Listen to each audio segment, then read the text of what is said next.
Magnus Carlsen, yesterday you were like a kid in the candy store. You were so excited about every single move. How are you feeling today, Magnus, about the game? No, obviously this one was not nearly as exciting. Gukesh tried something else, something like a little bit more mainstream, although he again had his own little touch to it. But yeah, this game was obviously a bit of a letdown after the last couple. Um, but it is still a bit surprising to me that he is going here because it seems to me that Ding would be more vulnerable. There is Ding has not shown anything other than the French against E4, and now Gukesh is not playing it. I understand that you don't go and beat the French, but it's still a bit surprising to me that Gukesh hasn't returned there. Maybe he has some weird idea which he's saving. Maybe he feels like he doesn't know enough about what Ding's intentions are in the main line to feel confident to go there. Maybe he's still a bit spooked from that game one loss, but it's still surprising to me. And sort of investigate what people are in the teams of the two players.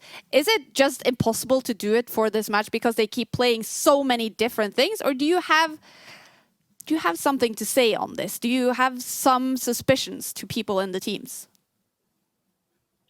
No, I don't think we have a lot to say, or I don't at the very least. I think a lot of what Gukash has been doing has reeked of Gaevsky, who we know is his main trainer, and then what what Ding has done has reeked of being unprepared or surprised, which we kind of unexpected as well. So, Oh man, I'm I not want to sure see the we Twitter can say the that Twitter much. preview of this clip. Oh man, But I mean, Ding Magnus, is. isn't reeks a negative connotation? Like it reeks, but isn't it Ah, like not maybe it's bad? too much. Yeah, it's a bit too much. But what this match has shown more than anything else is how incredibly difficult it is just to come up with anything playable these days. And that's why we're so impressed when Gukesh actually manages to do it, like his rookie one idea in the Reti game we had a couple of games ago. So it is just so hard. And as Levy says, then you have you have these mini ideas like Bishop C3. Yes, Ding may have not checked it, but if this is how he's going to play this, it's gonna be hard to win. And here, well, Ding, I don't know how, but he has spent an hour 25 minutes. Uh, Again, how? Yeah. And this is what I said the other day. Like doesn't matter the position. He's gonna spend his time regardless.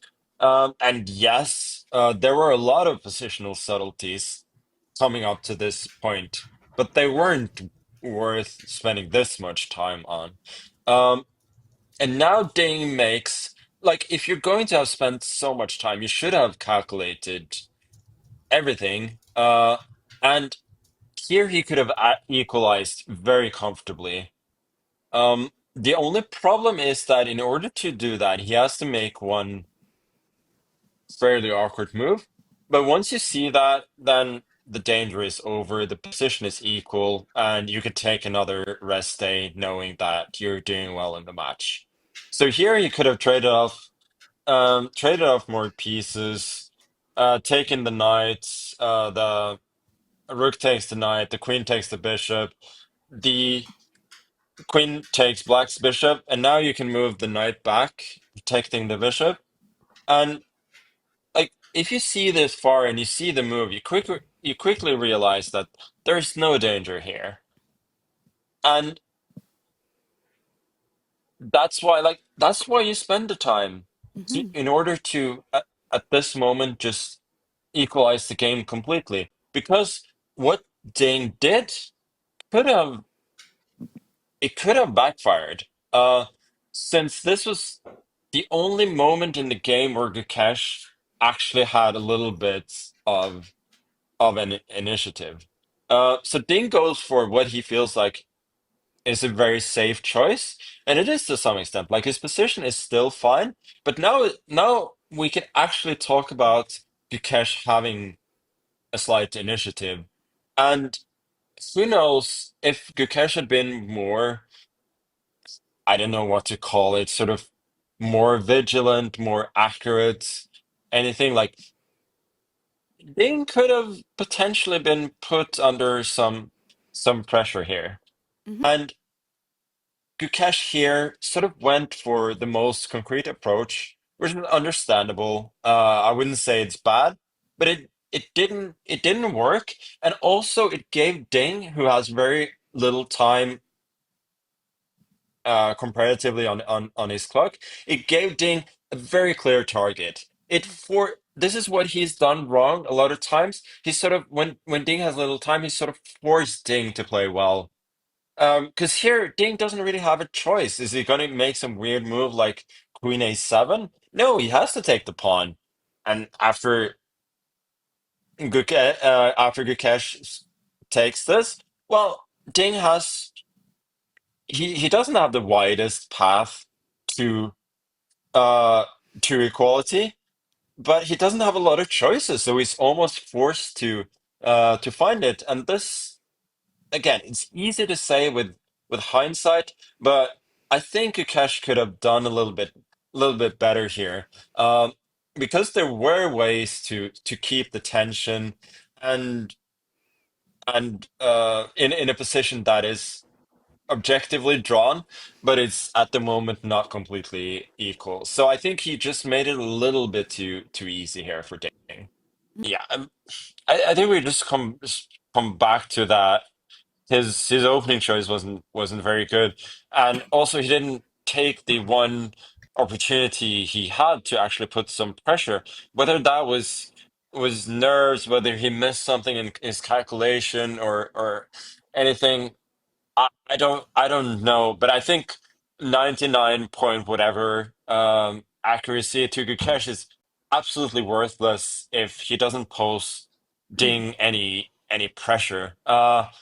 Like yeah, Ding may have played played to 99% accuracy, but maybe one and a half moves that he played were actually hard. So that's the problem, that Gukesh didn't pose him any problems whatsoever, and yeah, as Levi said, he's running out of time. There are two white games left, for him to pressure Ding in the French or whatever he's going to play. And I think we can finally. I don't know, Levi, if you thought this before, but I think we're finally arrived at the point where this match where Gukesh is not a favorite in this match anymore. I don't. Wow. Yeah, I think we're at as pure a 50-50 match as it comes.